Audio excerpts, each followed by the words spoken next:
How did I go from this to this?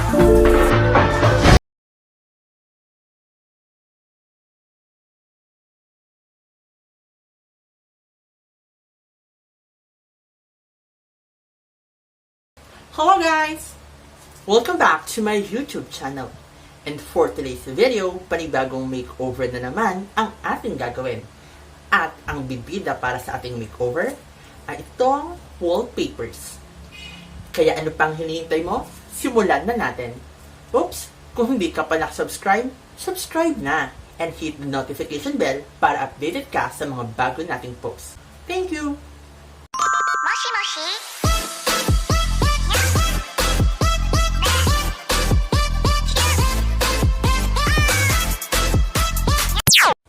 Ito na yung mga binili ko sa Shopee para sa ating gagawing wall makeover. So, bumili ako ng 6 na wallpapers. So, 3 ganitong design, yung green siya, ganyan. At 3 ganitong design. So, flowers. So, kada isang rolyo nito ay 108 pesos. Tapos, ang haba niya ay 10 meters at yung width niya ay 0.45 meters. So, dalawa yung design na binili ko. Itong green na to, ilalagay ko siya sa upper part. At ito namang green ay sa lower part. Yan. Tapos, sa pagitan nila, bumili rin ako nitong 3D wall sticker. Yan. Ito ilalagay ko sa pagitan nila. Ito, binili ko naman siya, kada rolyo, 5 rolyo to. 5 rolyo, 45 pesos. So, may haba itong 2.3 meters. Ayan yung design niya. Ayan.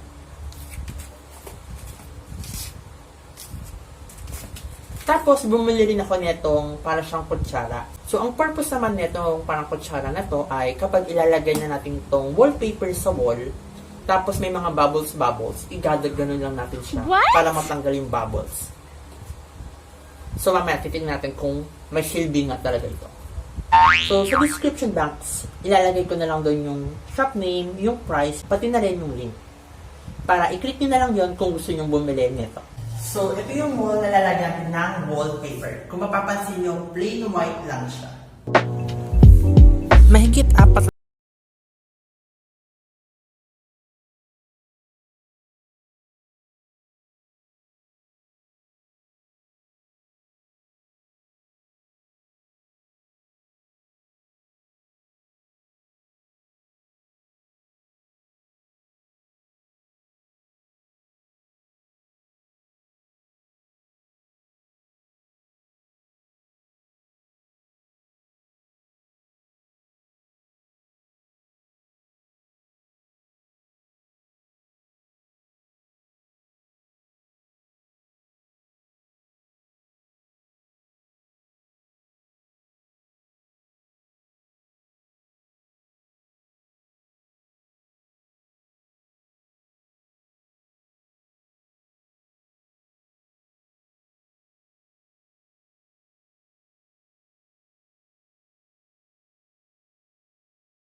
ka lang.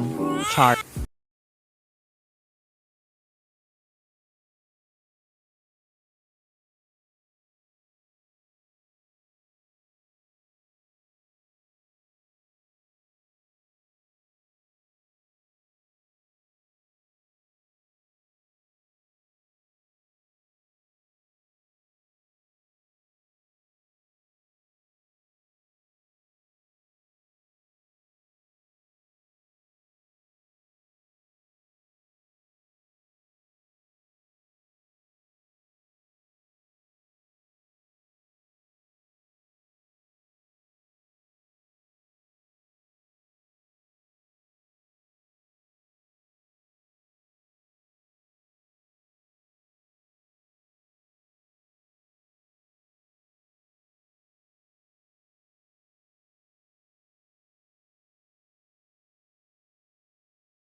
Yung part na to. Tapos nilagay ko na tong 3D wall sticker.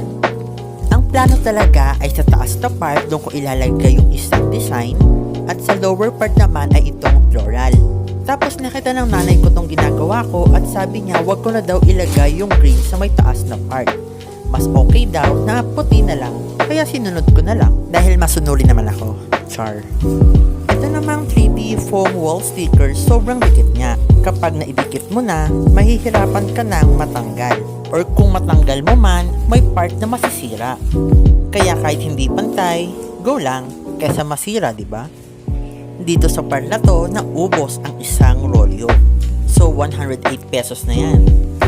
Parang namamahalan ako, pero carry lang kasi maganda naman yung design at kinalabasan. What do you think? Pangalawang rolyo na ito at marami pa akong lalagyan. Sana umabot yung mga pinili ko. I-fast forward na lang natin kasi same step lang naman ang ating gagawin. Natin special chart.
Kaya sa susunod na Shopee Payday Sale, bibili ulit ako ng ganito. Kaya kung gusto mo ng ganitong wall, ano pang hinintay mo? Bili na!